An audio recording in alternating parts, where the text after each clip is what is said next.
Welcome back, leader. This is the fourth video of Lead Your Habits course, and we're going to be talking about the third stage, which is the response, the action itself. So, in this video, we're going to be talking about how we can make the response go our way and make habit forming and make habit quitting as easy as possible. Now, if you didn't watch the previous videos, the first, second, and third, I suggest you go and do so, because if you don't, you might not understand as well. However, if you did watch it, continue.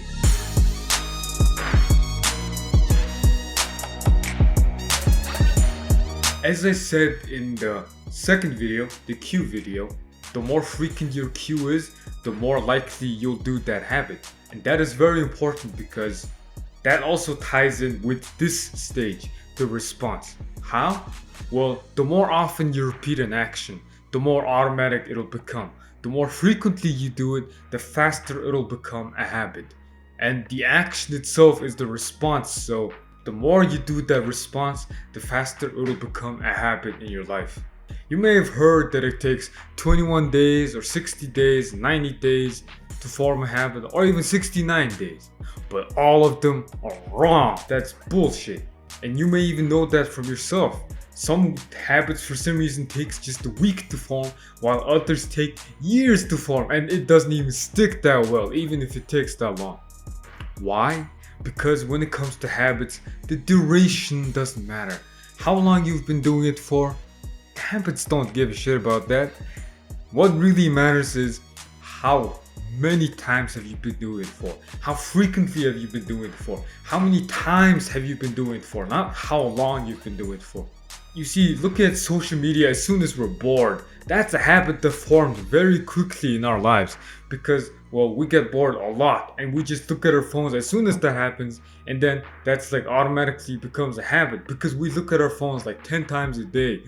And since we do that a lot, it just becomes a habit very easily compared to hitting the gym, which is for some reason a very hard habit to stick to because the frequency is not as much as it should be if we want the habit to stick. And if we hit the gym as much as we looked at our phones every day, it'll already have become a habit. We'd already be as jacked as Arnold Schwarzenegger. So the more often you repeat an action, the response, the more practice you put into it, the faster and easier it'll become a habit. So the key to making habits stick is the amount you do it for. Not how long you've been doing it for, but how many times you've been doing it.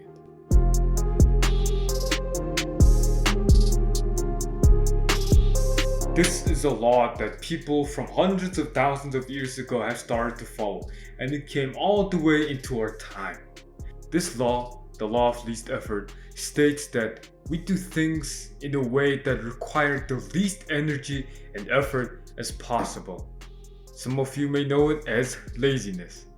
But it's actually not laziness. It's actually a brilliant survival tactic used by our ancestors way back in the hunting days. You know why? If our ancestors wasted energy on doing useless things, wasting energy on doing unnecessary things, they would not have enough energy to go hunt or to run from a predator. So what can we learn from this to put into our habits? We can learn that the easier the habit is, the more likely we are to do it. I repeat, the easier something is to do, the more likely we are to do it. There are lots of real-world examples used by businesses to trick us into doing what they want us to do. Amazon made shopping way easier with their buy now button. Social medias with their instant hits of dopamine and quick connections. And aged organic milk tossed over seasoned tomato puree spread on baked whole wheat. You can order that in just a few minutes and it'll be in your door. So if you want to make a habit stick to your life, you gotta remove as much friction as possible, make it as easy as possible to do, and remove all the friction and difficulty from that habit. If you want to floss, put the floss right next to your bed before you sleep. If you want to work out more, prepare your gym clothes the day before. If you want to read more, put the book right where you see it all the time. And for the bad habits, it's literally the opposite. Come on, I'll give you a few seconds to guess. Yep, it's to make the habits as hard as possible to do. The bad habits. To quit the bad habits, you gotta make it as hard and as difficult as possible to do. For example, if you're playing too much video games, after you finish playing it, unplug all the wires, put it away, and hide it somewhere so that every time you have to play it, you have to get all that out, plug it all in, and it'll be very hard to do. If you're watching too much TV, after you finish watching, unplug off the cable, take the batteries out of the remote and put it somewhere else so that the next time you're trying to overdo these bad habits, well, then you're less likely to do it because of how hard it's gonna be just to play a video game or just to watch a TV. Instead, you'd probably find a good other habit to do.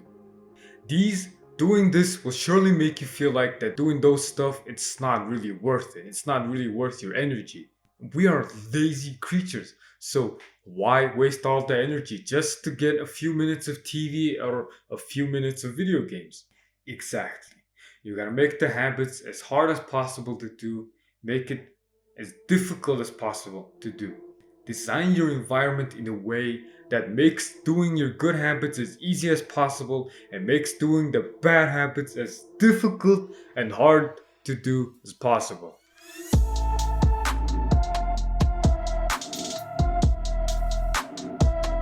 The 2-minute rule. This rule is pretty simple.